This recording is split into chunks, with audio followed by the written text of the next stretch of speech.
Hello everyone, welcome to CS Gyan Sagar. जो TGT PGT computer science का batch हमने start किया हुआ है उसमें पाइथन प्रोग्रामिंग लैंग्वेज के एमसीक्यूज की सीरीज स्टार्ट की है। एक क्लास हम पहले कर चुके हैं, आज हम सेकंड क्लास करेंगे। इसकी जितने भी आपके केवीएस एनवीएस ईएमआरएस के एग्जाम हैं, ईएमआरएस, इनमें जो टीजीटी पीजीटी कंप्यूटर साइंस का जो सिलेबस है वो सिलेबस आपका 11th-12th क्लास का सिलेबस है। तो आज की क्लास में हम 12th क्लास के पाइथन लैंग्वेज से जिस टाइप के क्वेश्चन पूछे जाते हैं उन सभी टाइप के क्वेश्चंस के बारे में डिस्कस करेंगे। एक क्लास हमारी पहले हो चुकी है। केवीएस में पीजीटी होता है, एनवीएस में भी पीजीटी होता था, लेकिन अब की बार जो है नवोदय विद्यालय में टीजीटी कंप्यूटर साइंस की पोस्ट भी अनिवार्य की है। तो उसके अभी तक कभी फॉर्म निकले नहीं थे एनवीएस टीजीटी के, अब की बार पहली बार इसके फॉर्म निकलेंगे। तो क्लास को हम स्टार्ट करते हैं। 25th नंबर का क्वेश्चन असर्शन और रीजनिंग बेस्ड क्वेश्चन है। असर्शन में क्या कहता है, Python dictionary remains the same even if we interchange the position of key value. जो डिक्शनरी है वो आपकी की और वैल्यू का पेयर होती है। जो वैल्यूज होती हैं वो म्यूटेबल टाइप की होती हैं और जो की होती हैं वो इम्यूटेबल टाइप की होती हैं। मतलब क्या है कि जो की होती हैं उनमें हम यूज कर सकते हैं टपल को एज ए की ले सकते हैं, नंबर भी एज ए की ले सकते हैं और स्ट्रिंग भी एज ए की यूज कर सकते हैं। जो वैल्यू होती हैं वो म्यूटेबल टाइप की होती हैं, तो हम इसमें लिस्ट ले सकते हैं, लिस्ट को एज ए वैल्यू यूज कर सकते हैं। डिक्शनरी भी एज ए वैल्यू यूज की जा सकती है। तो यहाँ पर बात की गई है इंटरचेंज की। अगर हम वैल्यू को की बनाते हैं और की को वैल्यू बनाते हैं तो ये गलत हो जाएगा, क्योंकि वो वैल्यू जो है वो म्यूटेबल टाइप की है और यहाँ जाकर ये म्यूटेबल टाइप की हो जाएगी। लेकिन डिक्शनरी के अंदर जो की होती है वो इम्यूटेबल टाइप की होती है, तो असर्शन जो है वो आपका रॉन्ग हो जाएगा। रीजनिंग क्या कहता है, dictionaries are unordered collection of key value pair. बिल्कुल सही बात है, जो डिक्शनरी होती है वो अनऑर्डर्ड कलेक्शन ऑफ पेयर होती है। तो आपका असर्शन जो है वो फॉल्स हो जाएगा, रीजनिंग ट्रू हो जाएगा। तो ये फोर्थ जो है वो इसका करेक्ट आंसर हो जाएगा। What will be the output of the following. एक आपको डिक्शनरी गिवन है और यहाँ पर प्रिंट करना है डी को। देखिए ए जो है वो आपकी की है और इसमें 10 वैल्यू है, बी में 20 वैल्यू है, सी में 30 वैल्यू है, ए में 40 वैल्यू है। तो अब इसको प्रिंट करना है। की जो है आपकी यहाँ पर भी है ए, और ए वाली की जो है वो यहाँ पर भी है। तो जब आप इसको प्रिंट करेंगे तो ए आपका एक ही बार यूज होगा और जो लास्ट में जो अपडेटेड वैल्यू है की वही वैल्यू इसमें प्रिंट होगी। तो ए आपका 40 हो जाएगा, बी जो है वो 20 और सी जो है वो 30। ये वाली डिक्शनरी आपकी प्रिंट हो जाएगी। तो इसका correct answer option number B हो जाएगा। Sapna wants to understand the concept of methods in a dictionary. Help her to find the answers of the following operations on the Python dictionary. Dictionary आपको given है r equals to d dot pop item. एक होता है pop, एक होता है pop item. Pop जो होता है इसमें आपको एलिमेंट गिवन होता है कि कौन सा एलिमेंट आपको पॉप करना है। पॉप आइटम का मतलब होता है कि जो एंड का जो डिक्शनरी है, लिस्ट है, टपल है, जो भी है, उसका एंड का जो एलिमेंट है वो एलिमेंट आपका पॉप हो जाएगा। तो जब आप आर में से डी डॉट पॉप आइटम करते हैं तो पी 40 जो है ये आपका पॉप आउट हो जाएगा और जो ये वैल्यू है इस वाले की जो वैल्यू है ये आपकी P40 है, तो ये असाइन हो जाएगी R में और जब R को आप प्रिंट करेंगे तो ये वैल्यू आपकी प्रिंट हो जाएगी।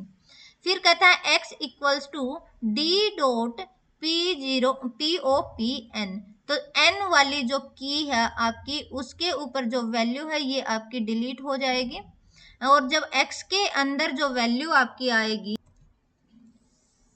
तो वो वैल्यू आपकी आएगी जो आपकी इस की जो वैल्यू है वो वैल्यू आपकी प्रिंट हो जाएगी। मीन्स 20 जो है वो आपका प्रिंट हो जाएगा। उसके बाद क्या कहता है, print list D dot keys. तो कीज आपकी प्रिंट हो जाए। अब देखिए यहाँ पर हम इसमें से प्रिंट कर चुके हैं, पॉप कर चुके हैं पी को, यहाँ से हमने पॉप कर चुके हैं हम एन को। अब हमारे पास अगर आप डी को प्रिंट करते हैं तो अब हमारे पास आती है ये वाली वैल्यू, ये वैल्यू हमारे पास अब आती है, डिक्शनरी हमारे पास ये बची हुई है d इक्वल्स टू। अब यहाँ पर क्या कहता है, लिस्ट में आ जाए, जो भी आपका प्रिंट होगा वो आपका लिस्ट में प्रिंट होगा। और क्या प्रिंट होगा, d डॉट कीज, जो आपका d है उसके अंदर d नाम की जो डिक्शनरी है उसमें जो की है वो आपकी प्रिंट हो जाए। तो की जो अभी बची हुई है वो आपकी ये वाली की बची हुई है। तो अब ये है, ये वाली की आपकी प्रिंट हो जाएगी यहाँ से। अब क्या कहता है, D dot set default x 60। तो इसका मतलब क्या है, सेट डिफॉल्ट का मतलब होता है कि जो आपकी ये गिवन होगी ये आपकी की होगी और ये गिवन होगी ये 60 हो, मतलब वैल्यू हो जाएगी। तो ये डिक्शनरी में इंसर्ट हो जाएगा। अगर आपकी एक्स नाम की पहले से गिवन है तो उसकी वैल्यू 60 हो जाएगी। अगर पहले से एक्स नाम की आपकी डिक्शनरी में नहीं है तो एक्स नाम की जो है वो ऐड हो जाएगी और उसकी वैल्यू 60 हो जाएगी। तो यहाँ पर जो आपकी डिक्शनरी है वो अभी ये बची हुई है M10 O30, और इसमें आपकी सेट डिफॉल्ट मतलब ऐड हो जाएगी X60। और जब आप प्रिंट करते हैं D को तो आपकी ये वाली वैल्यू जो है वो प्रिंट हो जाएगी। होप सो आपको ये समझ आया होगा। नेक्स्ट क्वेश्चन करते हैं। डेफ नाम का फंक्शन है, ये फंक्शंस के क्वेश्चन है। अभी तक हम डिक्शनरी के क्वेश्चंस पढ़ रहे थे, ये फंक्शंस के हैं। जो पाइथन के अंदर फंक्शन को जब डिफाइन करते हैं तो उसके लिए एक कीवर्ड यूज किया जाता है, वो है डेफ कीवर्ड। फंक्शन को डिफाइन करने के लिए डेफ कीवर्ड को यूज किया जाता है। तो यहाँ DEF का मतलब है फंक्शन डिफाइन कर रहे हैं, ये फंक्शन का नेम है और ये फंक्शन के आर्गुमेंट लिस्ट है। प्रिंट कराना है AGE और नेम, FN2 और 25 और रमेश। जब इसको कॉल करते हैं, यहाँ पर हमने इसको डिफाइन किया है, यहाँ पर कॉलिंग की है फंक्शन की, तो ये वाली वैल्यू जो है वो पहले आर्गुमेंट के अंदर चली जाएगी और ये वाली वैल्यू जो है वो सेकंड में चली जाएगी। तो यहाँ पर नेम की वैल्यू हो गई 25 और रमेश की वैल्यू हो गई एज की वैल्यू हो गई रमेश।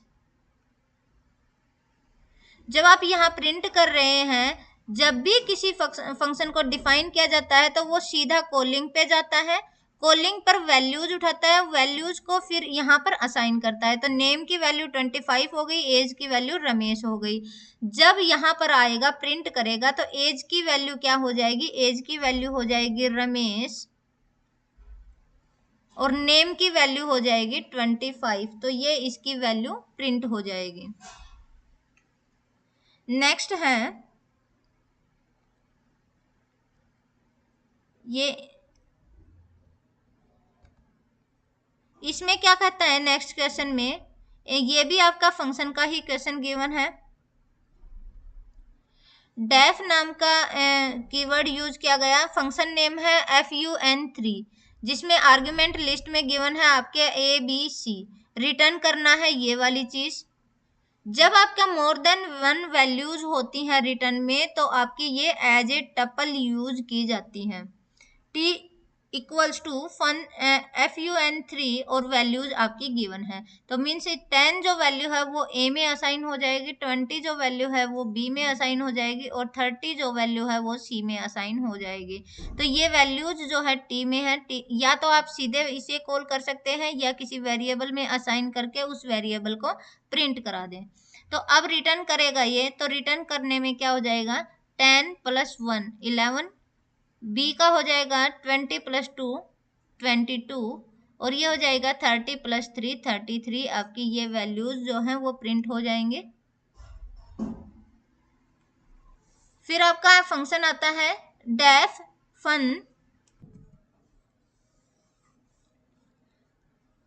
फन 2 है, लिस्ट 1 आपको गिवन है। फॉर एक्स इन लिस्ट 1, मतलब लिस्ट 1 में जो जो एलिमेंट्स होंगे 1 बाई 1 वो आपके एक्स में आते रहेंगे। फॉर लूप यहाँ पर यूज किया गया है।